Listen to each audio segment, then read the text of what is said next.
ঠিক যে মুহূর্তটাতে আমরা টিজার 1 দেখেছিলাম এবং স্পেশালি টিজার 1 এর একদম শেষটা দেখেছিলাম, টিজার 2 ইজ কামিং, তারপরে একটা ফ্লাওয়ার্স লেখা ছিল, মনে আছে তোমাদের? ফ্লাওয়ার মানে কি? ফুল। ঠিক সেদিন থেকে আমার মধ্যে এই প্রশ্নটা জন্মেছিল যে এখনো পর্যন্ত রকস্টার টিম সত্যিই তো সেভাবে কোনো নায়িকার সঙ্গে আমাদের ইন্ট্রোডিউস করায়নি। ক্যারেক্টারগুলো কেমন হতে চলেছে, এক্স্যাক্টলি কি হতে চলেছে, তোমরা এখনো পর্যন্ত ভেবে দেখো, আমরা কিন্তু নায়িকা সম্পর্কে তেমন কিছু জানতে পারিনি, চরিত্রগুলো সম্পর্কে। নায়িকা আমরা জানি দুজন, একজন হচ্ছেন সাবিলা নূর আর একজন হচ্ছেন তানজিয়া জামান মিথিলা।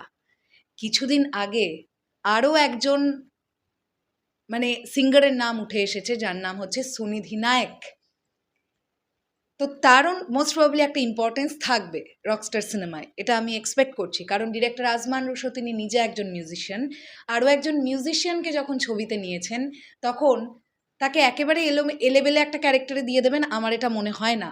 ঠিক তোমরা লক্ষ্য করলে দেখো, পান্থ কানাইকে যেমন আজমান রুশো নিয়েছেন, পান্থ কানাইকে কিন্তু পিরিতি গানটাতে প্রপার একটা স্ক্রিন প্রেজেন্স দিয়েছেন এবং জানতে পারা যাচ্ছে শুধু ওইটুকুনির জন্যেই পান্থ কানাই নেই, তার অভিনয়ের পোর্শনও নাকি আছে রকস্টারে, সেটা আমরা সিনেমা দেখার সময় বুঝতে পারবো। এখন আমার কাছে এরকম আপডেটটা আছে আমি বলবো না, বাট আমার এটা কোথাও গিয়ে ধারণা হচ্ছে যে যেহেতু টিজার 2 ফ্লাওয়ার্স, তাই টিজার 2তে হয়তো বা আমরা নায়িকার সম্পর্কে আঁচ করতে পারবো। ডিরেক্টর আজমান রুশো হয়তো বা নায়িকার সম্পর্কে কিছু হলেও আইডিয়া, যতটুকু সিনেমা রিলিজের আগে দেওয়া যায় ততটুকু হয়তো বা আমাদেরকে দেবেন। কারণ ওই যে ফ্লাওয়ার্স, ফ্লাওয়ার্স মানে ফুল, আর ফুলের সঙ্গে তুলনা হচ্ছে নারী, এই ব্যাপারটা থেকে আমার মনে হয়। আর একটা বিষয় শোনো, আমরা টিজার দেখেছি, আজমান রুশো মানে আমরা এটা ফিল করেছি যে তার সিনেমায় সিনেম্যাটোগ্রাফি খুব ভালো হতে চলেছে।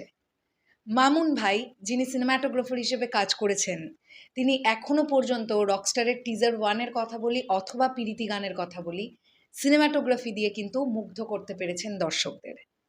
তাই টিজার 2তেও এমন কিছু কিছু ফ্রেম আমরা দেখতে পাবো, এটা আমার ধারণা, যেগুলো নিয়ে আমরা আলাদা আলাদা করে প্রশংসা করতে পারবো।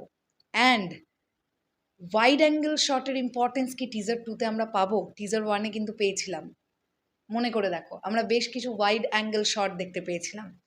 তাহলে কি টিজার 2তেও Azman Rusho wide angle shot কিছু রাখছেন? এক্স্যাক্টলি কি করছেন সেটা তো টিজার 2টা না এলে আমরা বুঝতে পারছি না।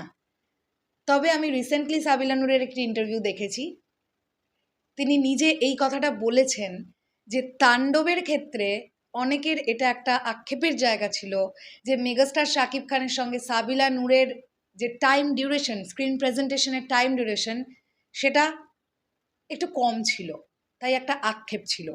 সাবিলা নূর নিজে বলেছেন রকস্টারের দর্শকের মধ্যে আর সেই আক্ষেপের জায়গাটা কিন্তু থাকবে না।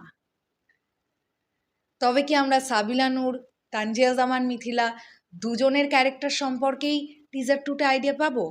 আচ্ছা, সুনিধি নায়ক, তার প্রেজেন্টেশনকে আমরা টিজার 2তে দেখতে পাবো? কারণ পান্থ কানাইকে তো আমরা দেখে ফেলেছি প্রীতি গানে। তাহলে সুনিধি নায়ক এই ছবিতে কি করছেন এক্স্যাক্টলি?